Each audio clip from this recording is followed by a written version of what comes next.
ditado que diz o seguinte: texto divorciado do contexto se torna pretexto. Até aquele pastor Elias Soares, né, gosta de usar bastante, tem um provérbio dele: texto fora do contexto já é pretexto. Isso aí é uma verdade fundamental na hermenêutica. Então o texto está ligado a toda uma ideia que foi construída ao longo do seu contexto. Ele tem que ser lido dentro do seu contexto. E ele tem que ser lido no máximo possível na ótica do autor. Não estranhe isso aqui não, que alguém aprontou comigo. Eu mexi em algum lugar aí, por exemplo, as parábolas de Cristo. O pessoal comete verdadeiros crimes com as parábolas de Cristo. Exatamente. Por quê? Se a Bíblia fosse um livro onde cada um pode enxergar o que quiser, ela seria um self-service. E não é bem assim. A Bíblia, ela tem que ser lida conforme a intenção do autor. Então, quando Cristo comunica uma parábola, aquilo que foi comunicado na parábola está ligado ao raciocínio desenvolvido ali. Por exemplo, Cristo certamente não aprova a conduta dos ladrões, uma vez que ele ratifica, né, o mandamento, e o mandamento diz: não furtarás. Mas aí você chegou onde queria chegar, veja. Mas ele usa o exemplo do ladrão para ilustrar acerca de si mesmo.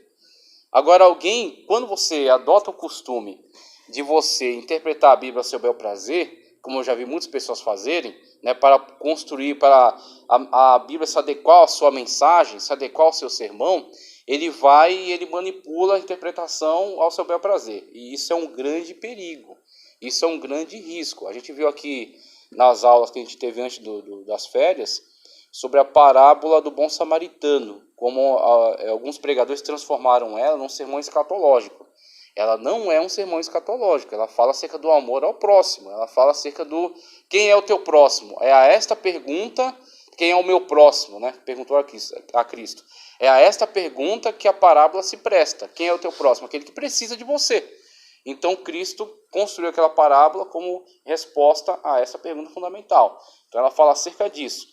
Em alguns momentos você tira uma parábola do seu contexto e até não causa grandes males, não causa grandes prejuízos. Como a gente já viu algumas pessoas fazerem uma releitura, né, da parábola daquela parábola do bom samaritano. Mas essa prática é extremamente arriscada, é extremamente perigosa. Então veja, Cristo certamente não aprova a atitude dos ladrões, mas em algum momento ele compara a si mesmo com um ladrão. Mas em que aspecto?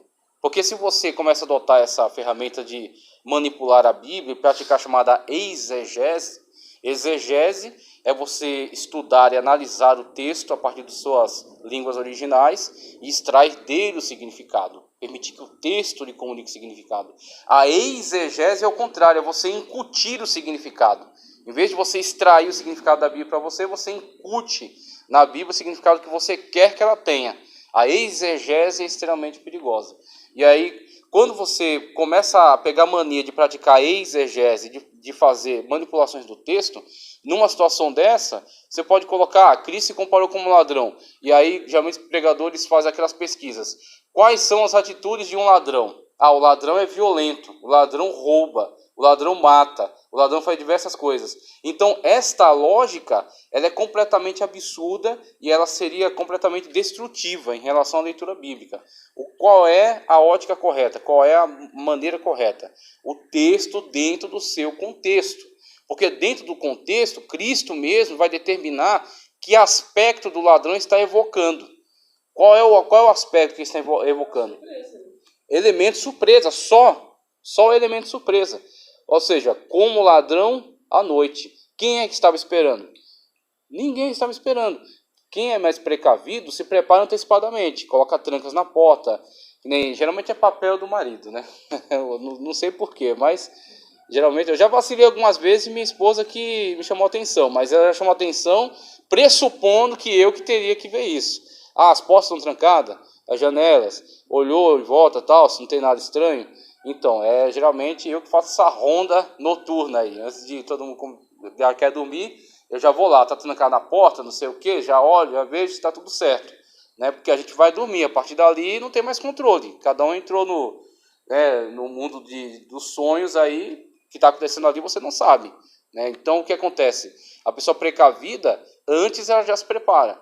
Mas nem sempre você é tão precavido, às vezes você é pego de surpresa, o elemento de surpresa. Pronto, é só isso. É só elemento surpresa. Por quê? O que terá dentro dentro da chamada que ele está fazendo, dentro do alerta que ele está fazendo, o que será constituído por esse elemento surpresa? Por exemplo, o arrebatamento da igreja. Ele terá um elemento surpresa. O elemento surpresa é que ninguém sabe a hora, nem o dia, nem o momento. Sabemos que virá, mas haverá um elemento surpresa, porque ele virá no momento que não está esperando, no momento que não percebeis. E aí, para falar acerca de outras características relacionadas, ele usa outras parábolas que vão complementar o quadro. As virgens prudentes e as virgens loucas. Todas dormiram. Todavia, todas eram virgens, exatamente. Todas estavam comprometidas, assim, vamos dizer assim. Todas dormiram.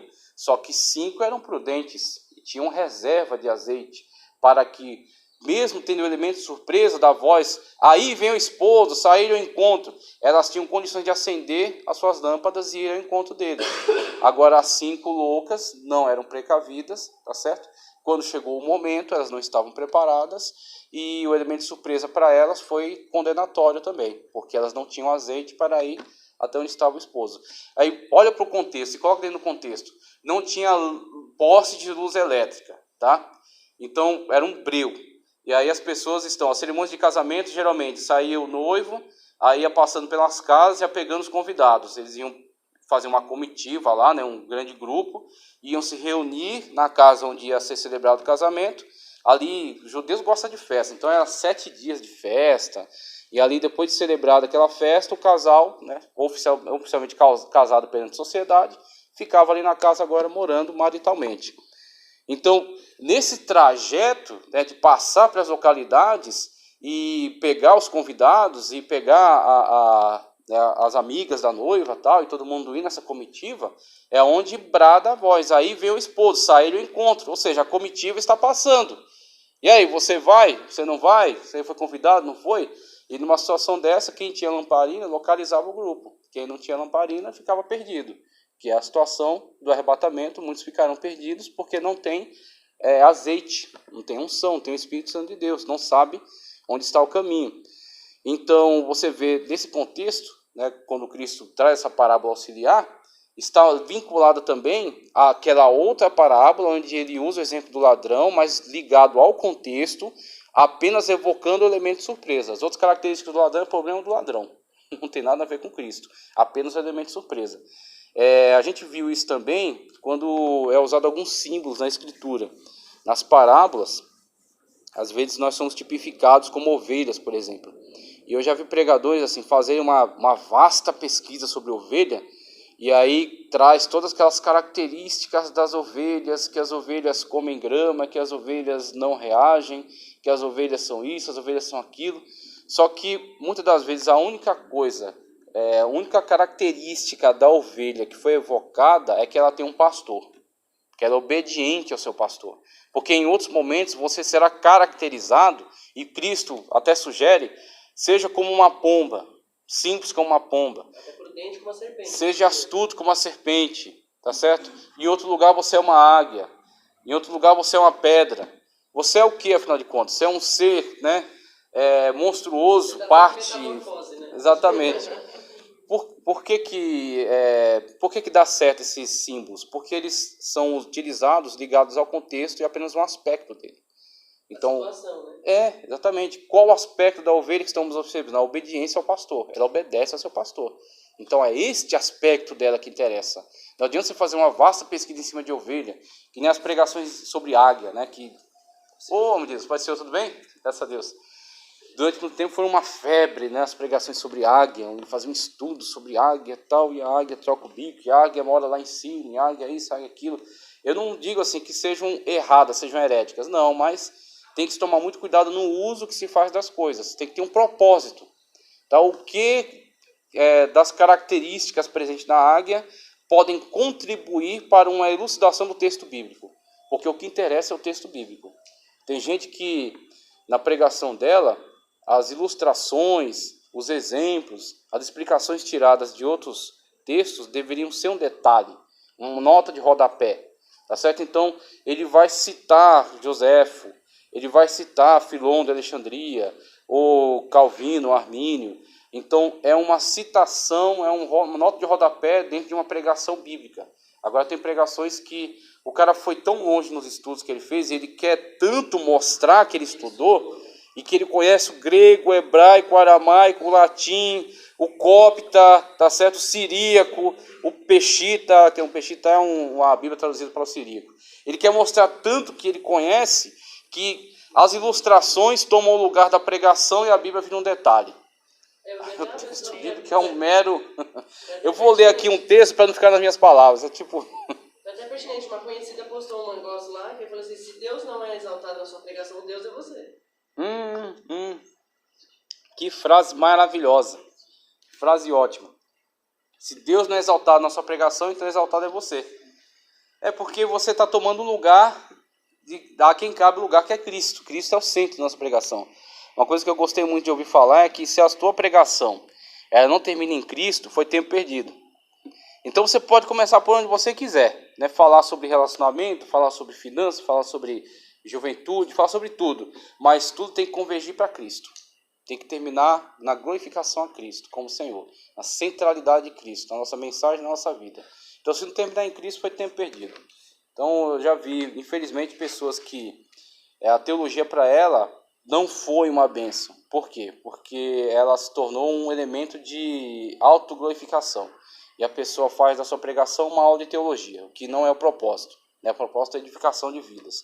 Então, a regra do contexto, que estamos falando aqui, ela é assim, fundamental, porque o texto está ligado sempre àquilo que ele quer, àquilo que ele significa no seu contexto. Não aquilo que eu quero que ele signifique, mas aquilo que ele diz no seu contexto. Então, quando eu respeito isso, é difícil que saia uma heresia da minha boca. Agora, quando você começa a dar a si mesmo a liberdade de enxergar no texto que você quiser enxergar, rapidamente você vai se tornar um herege. E aí, às vezes, sem você ter essa intenção, você acaba propagando heresias, né?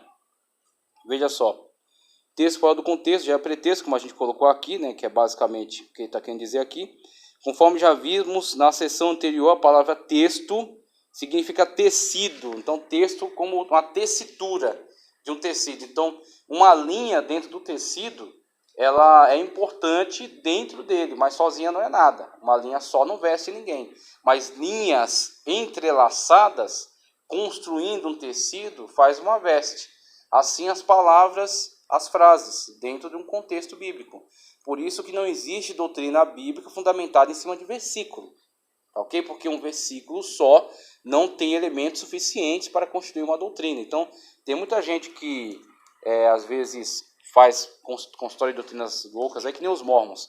A doutrina dos batismo pelos mortos. Onde que eles viram isso? Eles viram naquela afirmação de Paulo, onde ele menciona, ele faz assim, ele usa como exemplo, e ele tinha como objetivo principal falar sobre ressurreição, crença na ressurreição. Se Cristo não ressuscitou, vós também não ressuscitareis e estáis mortos nos vossos pecados. Se Cristo não ressuscitou, está tudo perdido. Porque os gregos tinham muita dificuldade com a crença na ressurreição, porque eles tinham aquela ideia da metafísica de Platão, ou então indo pelos gnósticos, a questão de que a matéria é inerentemente má, então a saída da matéria para um plano superior é um avanço, é uma evolução. Você saiu da matéria e está num plano superior.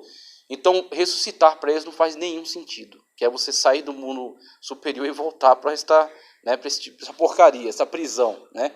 Então eles dizem, não faz nenhum sentido, isso é loucura, né? Tanto chamaram Paulo de contador de história. O que quer por aqui esse contador de história, falando sobre ressurreição? Então, quando Paulo falou sobre ressurreição, o discurso dele no Areópago foi imediatamente, sumariamente interrompido, porque eles tinham muita dificuldade com isso. E aí ele está batendo nessa tecla, falando, se vocês quiserem saber, se vocês não tiverem, assim, não tratarem, se vocês não se defrontarem com essa questão da ressurreição de Cristo e não crerem nela, está tudo perdido, está tudo acabado, não há salvação para vocês. Porque a salvação é que um veio por nós, pagou o preço na cruz do Calvário, morreu, ressuscitou e está vivo. E o seu sangue é a expiação pelo nosso pecado. Tá ok? Então, se algum aspecto dessa crença não for validado, está tudo perdido. Vocês estão nos seus pecados e estão condenados ao inferno. Então, ele estava brigando pela questão da ressurreição. Aí ele vai enumerando, que nem você faz quando você está defendendo um argumento e você acha alguma fala no seu opositor que favorece a você. Aí você fala, ó, tá vendo que eu tô certo? Tanto que fulano de tal também concorda. Sendo que é uma pessoa que nem gosta de você, mas falou algo semelhante a você. Aí você puxa para o seu argumento, você puxa o fogo para a sua sardinha, para poder fortalecer o seu argumento. Assim Paulo estava fazendo, algo válido. Falou, olha, a ressurreição é algo tão verdadeiro, que existe até quem se batize pelos mortos. Ou seja, se batizando pelos mortos por quê? Porque acredita que tem ressurreição e que batizando-se pelos mortos estarão fazendo algum bem para eles. Mas Paulo não está defendendo a doutrina do batismo pelos mortos, ele está só usando como exemplo. O negócio é tão sério que até esses malucos aí se batizam pelos mortos. Até eles creem e vocês não creem. Então, quer dizer, quando ele fez isso, era um argumento periférico. O principal era sobre a ressurreição. O que é que os mormons fazem? Pega este texto, que é um argumento periférico na fala dele, cria uma doutrina em cima disso, e até hoje os mormons conseguem ganhar muitas pessoas para a igreja deles com essa promessa de que você vai se batizar pelo seu pai, você vai se batizar pela sua mãe. Teve cara que se batizou por Lincoln, por George Washington, para salvar George Washington. Foi lá e se batizou por ele.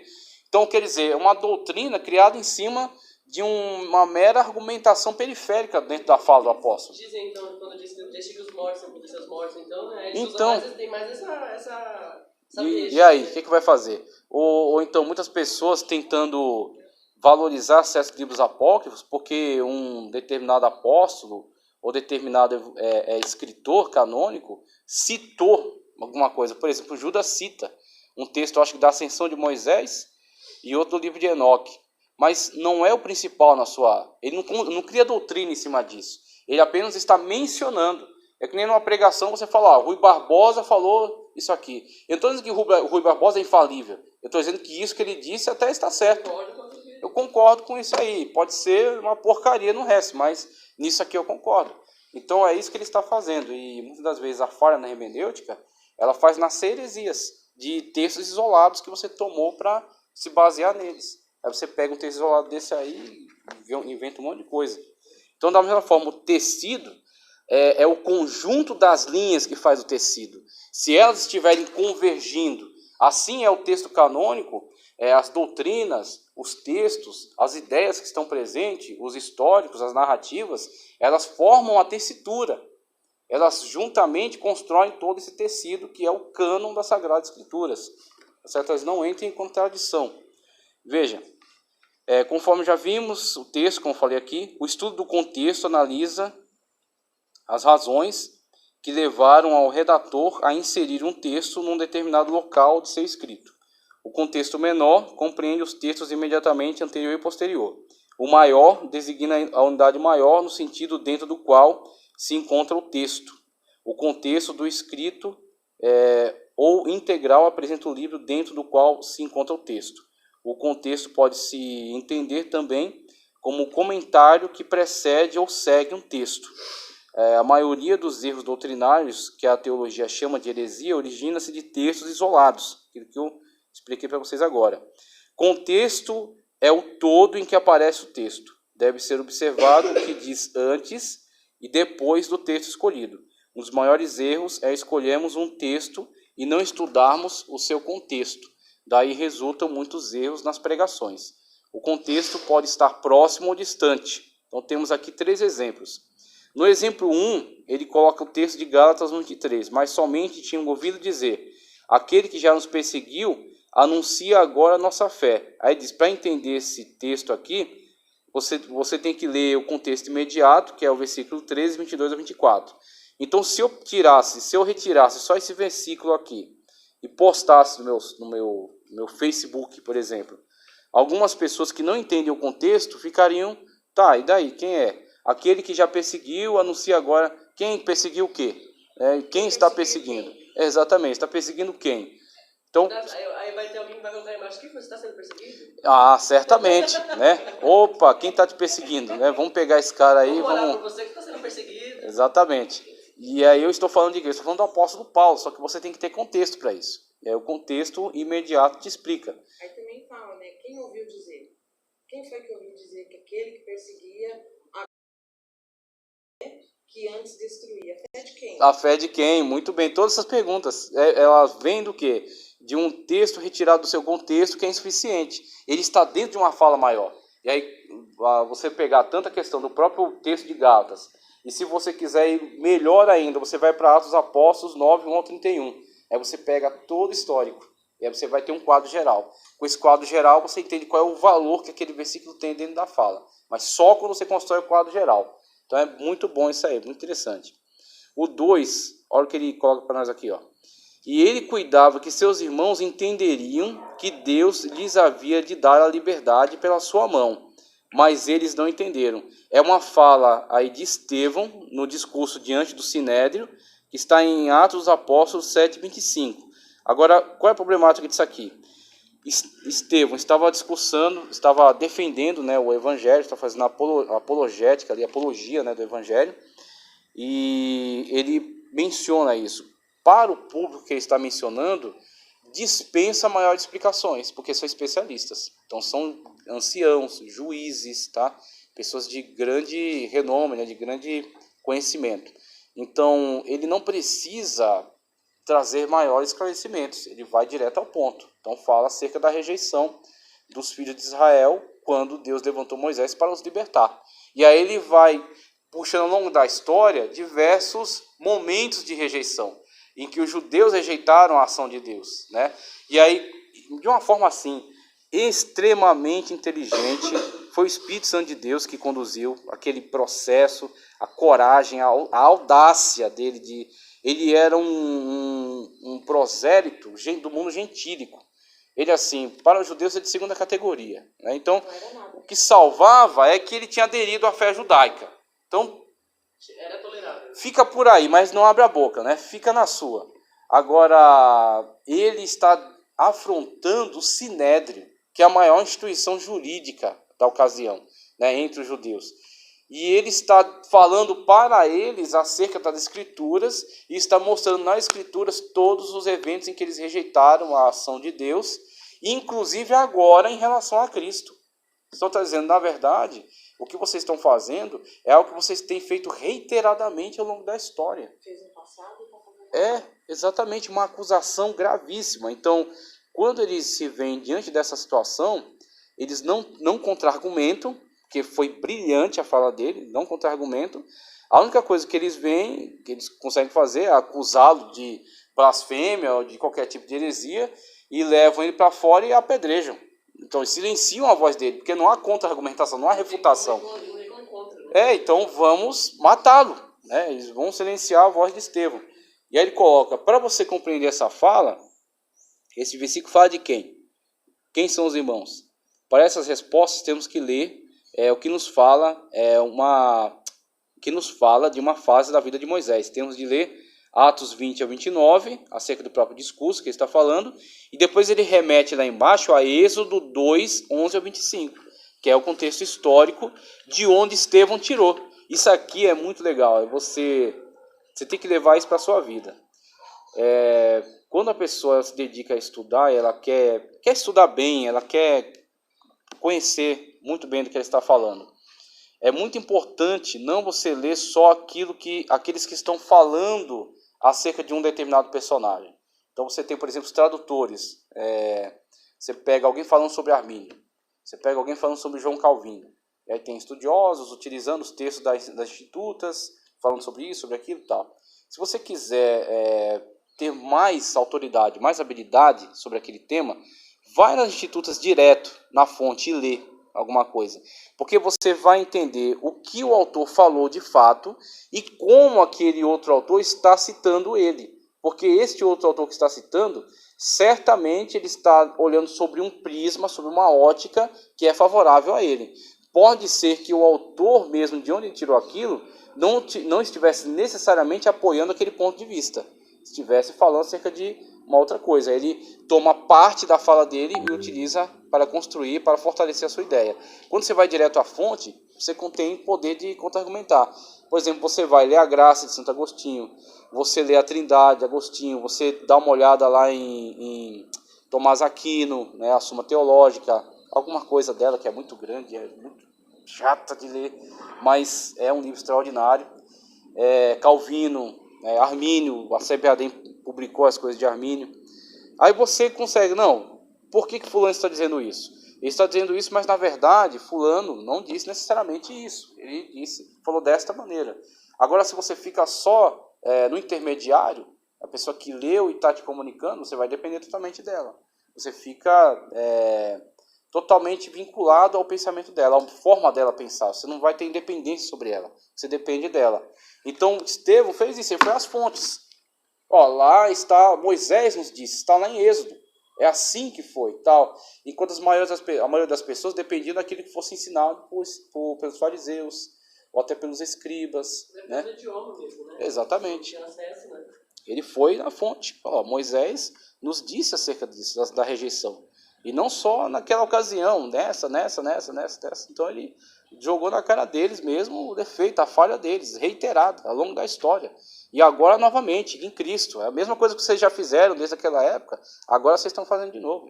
Né? E aí não teve... É como se diz o ditado, quem conta um ponto, aumenta um ponto. Aumenta mesmo. Porque vai direto à fonte. Fulano falou, mas quem falou? Fulano disse que Beltrano falou que ouviu não sei de quem. Pois isso, aí é melhor aumenta no principal. Exatamente. Isso aí. Chegou nessa situação. Nas fontes originais. Isso. Quando você pode ir até elas, aumenta e às vezes subtrai.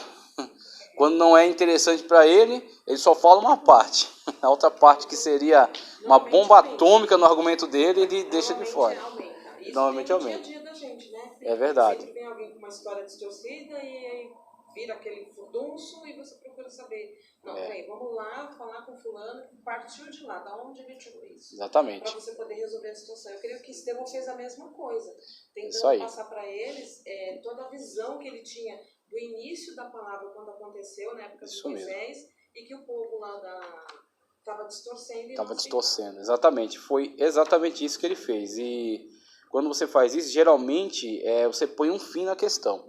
Porque quem tem de fato uma denúncia a fazer, vai sustentar. Fala, não, vamos falar então. Coloca a pessoa frente a frente e tal. Agora, quem está inventando, geralmente para por aí. Não, porque... Para por aqui, não quero me envolver. Não quer ir na frente. Vamos lá conversar com o fulano. Exatamente. Eu vou até o fim, eu morro, mas eu vou até o fim. Por quê? Não, eu não morro não. Eu falei, eu ouvi. Que ela mesma acredita no que está falando. Então ela só está passando adiante e aumentando um ponto. É triste isso, mas é um dos grandes vícios, né, que tem no nosso meio e ele causa prejuízos muito grandes. Já acabou com a comunhão entre muitos irmãos, esse tipo de atitude. Quando você bate contra isso, você está trazendo cura para muitas situações. O terceiro exemplo que ele coloca é: dar-vos-ei um coração novo, e porei dentro de vós um espírito novo, e tirarei da vossa carne um coração de pedra, e vos darei um coração de carne, conforme o texto de Ezequiel, profeta Ezequiel 36, 26. As expressões existentes aqui: coração novo, espírito novo, coração de pedra, coração de carne, não nos fala de uma cirurgia, mas de uma modificação de vida e comportamento em relação a Deus. Revelam santificação do povo, conforme o versículo 23, regresso ao país onde deve buscar a Deus, versículo 24, e que nunca mais os israelitas buscariam outro Deus, colocou em minúsculo aí, falando de Deus estranhos, mas somente o Deus verdadeiro. Na verdade, Deus guiará o seu povo. Então, é de um contexto histórico mais amplo, né? Então, você tem todo um conhecimento. Você vai ao livro dos reis, a deportação da Babilônia, aí começa os profetas, Ezequiel, Jeremias, o momento mesmo, né, da queda e da deportação. Ezequiel, contexto da deportação.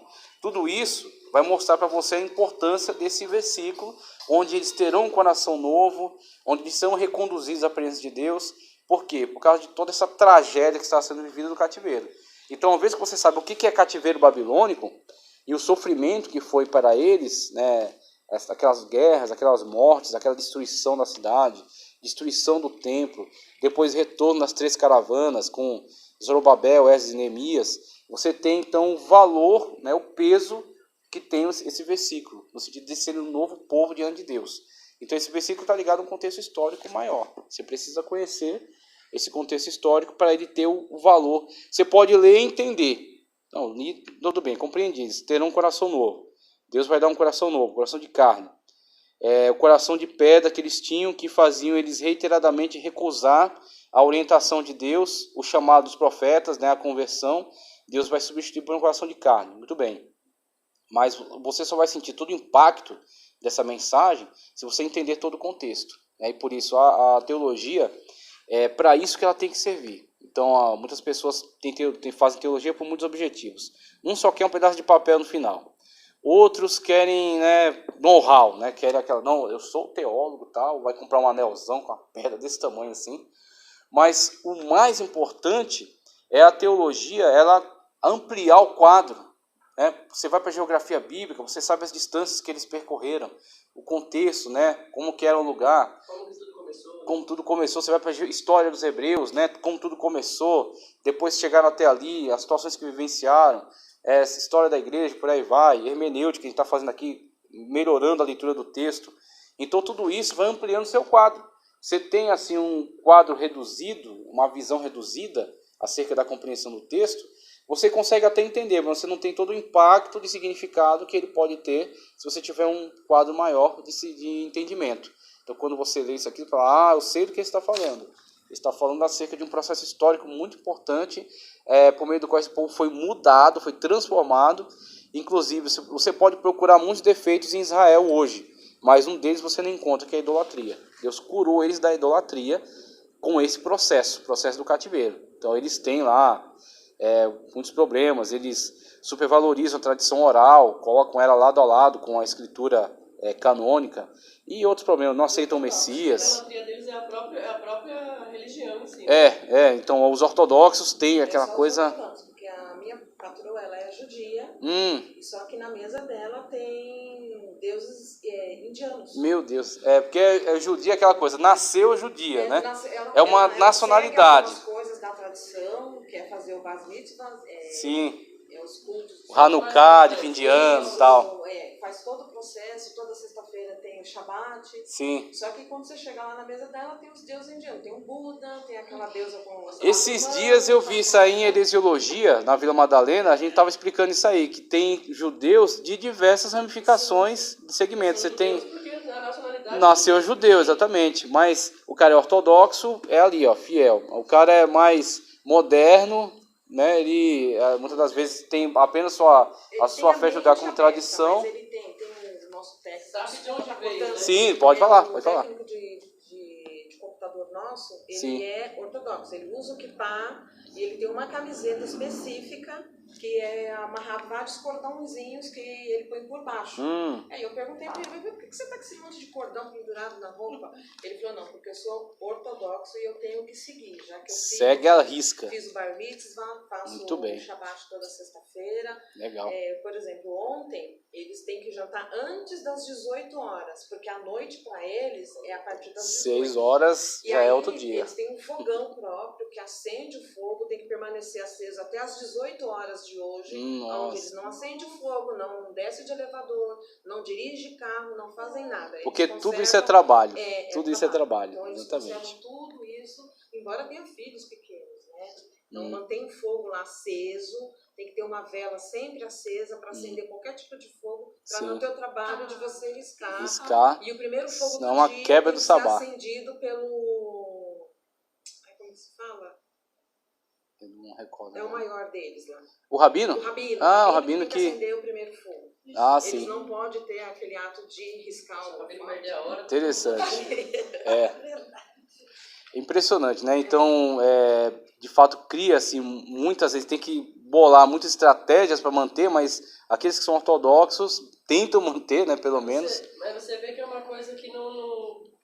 Se você for seguir a risca mesmo, 100%, os ortodoxos teriam que ir pro meio do monte, no meio do mato, porque se você liga um chuveiro, alguém está trabalhando. Exatamente. Se você liga uma torneira, alguém está trabalhando. Tanto que Cristo resolveu essa questão rapidinho, né? Que o Cristo até do sábado é Senhor. E o sábado foi feito para o homem, não o homem para o sábado. Então, e meu pai trabalha até hoje, né? É incongruente porque alguém tem que trabalhar para você. Exatamente. Se você sai, né? A cidade tem que estar funcionando. Não, eles então, realmente, eles têm funcionários, empregados que fazem isso. Minha mãe trabalhou para uma judia já. Exatamente. Agora tem um contrassenso. É isso aí. Eu não posso trabalhar, mas os outros podem. Que não seja para a religião deles. É. Né? E até o fato de desse negócio de Sim. sair para ir fazer o culto deles da sexta-feira, 12 horas de jejum praticamente, ou 24 horas, que é das 18 até as 18, deles, é bem complexo isso. Bem complexo, é bem complicado mesmo. E demanda, assim, tanto um esforço por parte deles, quanto a atividade de alguém, né, que, no caso, não vai estar dentro, né, do conceito de sábado, como você pede uma outra religião, né? Então, você vê como isso, de fato, chega a um momento de um beco sem saída. É um contrassenso, porque ó, eu não estou pecando, mas ele pode pecar. É, exatamente. Ele tá trabalhando, eu não estou. Então, Que é, até eu peguei, eu puxei essa lista de atividades que não podem ser executadas, aí eu fiz a leitura dela, são diversas, não pode cortar, não pode tecer, não pode colocar a linha no fundo da agulha, não pode fazer isso, não pode fazer aquilo, não pode carregar. Também é muito complicada. Exatamente. Aí eu falei, pô, mas uma